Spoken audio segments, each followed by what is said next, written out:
On second thought, I'm going to do this. It's Kyle from allmeterviews.blogspot.com. I'm going to try doing this as quickly, if I can get this thing to start, as I can. Albums of the year 2014-2015.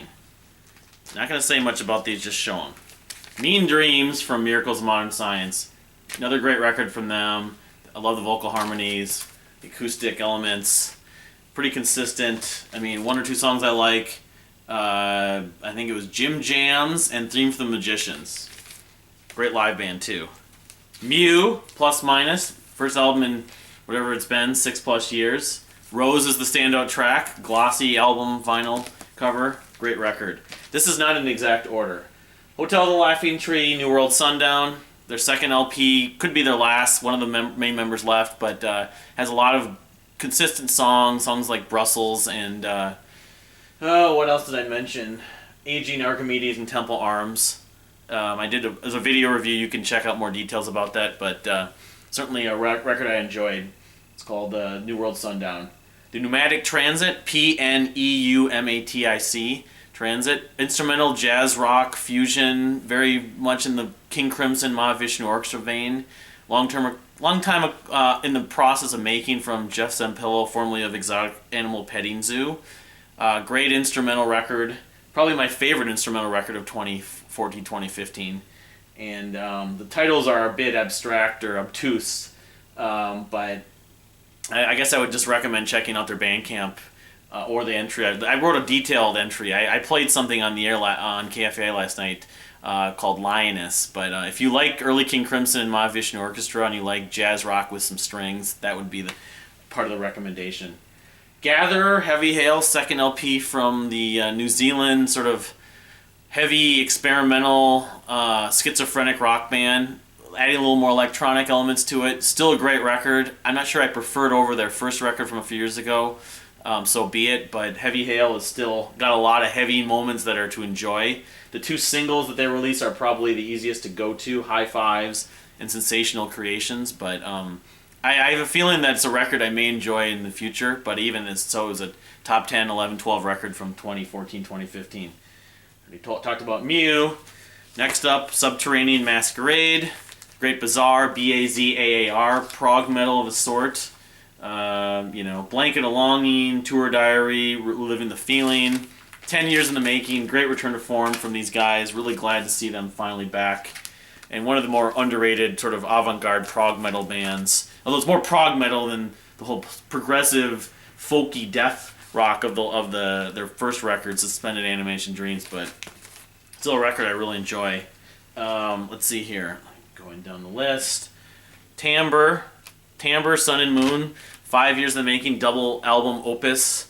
Great, like orchestral, chamber, harp-driven album of 110 minutes. Definitely more in my wheelhouse than something like Joanna Newsom or like Regina Spektor or something like that. But very ambitious. Probably the most ambitious record in terms of length and in-depth meticulousness in terms of a concept or just since the River Empires. It reminds me of the River Empires in a lot of ways, although it doesn't have the bluegrass element.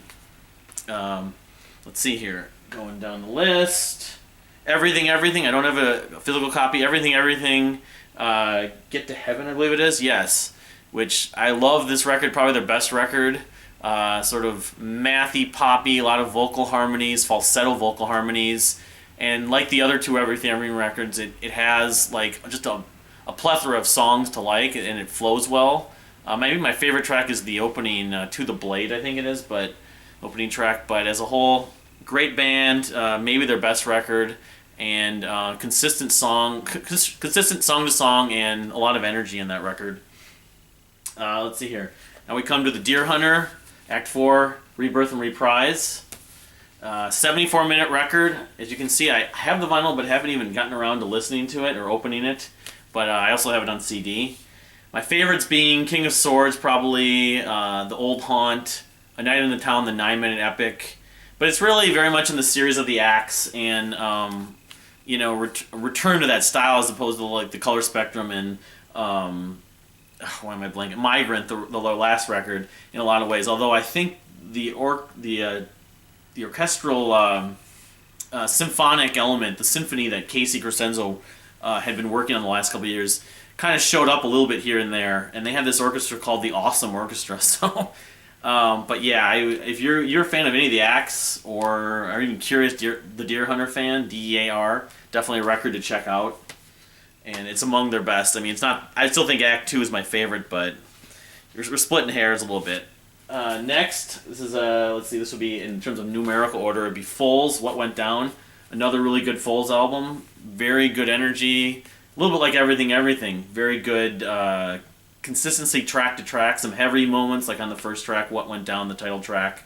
My favorite song probably still remains Lonely Hunter, but which I always think of that line, "It's a new day."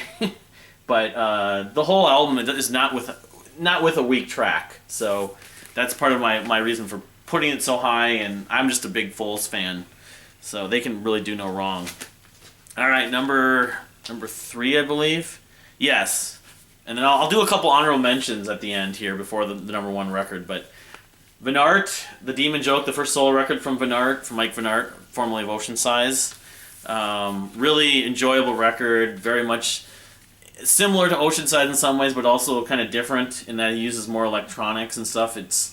But it has those sort of melancholy wall of sound layers that I'm a total sucker for, and I love this record. I'm wondering what he does next, besides British Theatre, which we should get. But as an artist, I loved Ocean Size. I would love to see Ocean Size get back together, but if we don't ever get Ocean Size, The Demon Joke and albums like The Demon Joke would be, certainly, as a fan, I would have no problem with that.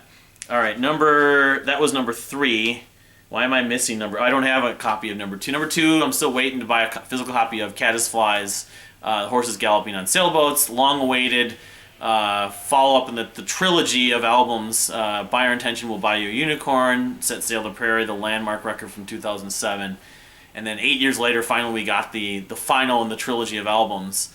It's just a magical record, very much song to song, has tons of moments to enjoy, whether it be the vocal harmonies, piano, sort of the guitar textures, the emotional levels, the sort of schizophrenic dynamics between heavy and soft, melodic and sort of atonal, and some of the folky elements. The Painter is maybe my favorite song, but The Middleman I almost played on KFEI last night. The last track, the epic, what am I blanking on? The Apparition has a lot of great parts to it. It segues, and I love the way it sort of gradually builds. So, all right, a couple of honorable mentions I want to include. Also, Nordic Giants, The Sands of Dark Delusions, which I got on vinyl. They used a couple samples on a couple songs, and it's certainly a good record. I don't know if I enjoyed it as much as the 2 EPs they previously released, but I like this kind of post-rock where they use different vocalists, female vocalists included. They're a band from the UK, I believe. And then Native Construct, Quiet World. I also picked up a copy at this show a couple weeks ago. And great, kind of slightly different, but great combination of influences of prog metal. Between the Buried and Me, you can hear a lot of elements in their sound, as well as Dream Theater and even like Pain of Salvation. But then again, they kind of have their own thing going with using sort of like a loungy synth element to some moments of it, but they're definitely technical, but they don't seem to lose sight of the song. They don't go on for too long, which Between the Buried and Me, I'm not going to say anything more, but there's a reason why I'm not including the new Between the Buried and Me and including Native Construct. So number 1, Small Leaks Sink Ships. Face yourself and remove your sandals. Very very moving, melancholy album at points. The song Building Blocks is great of a mostly instrumental progressive rock song I heard all year. Midnight Gin, love the build in that song. The Mind is Its Own Place, the last track is epic. The vocal harmonies at the end sort of give you this uplifting feeling. Very much like a lot of favorite records of mine, like Set Sail the Prairie from Caddis Fly or Pepe Deluxe's Queen of the Wave. So 2 of the members had to overcome different health issues, and you can sort of hear it in the inspiration on this album.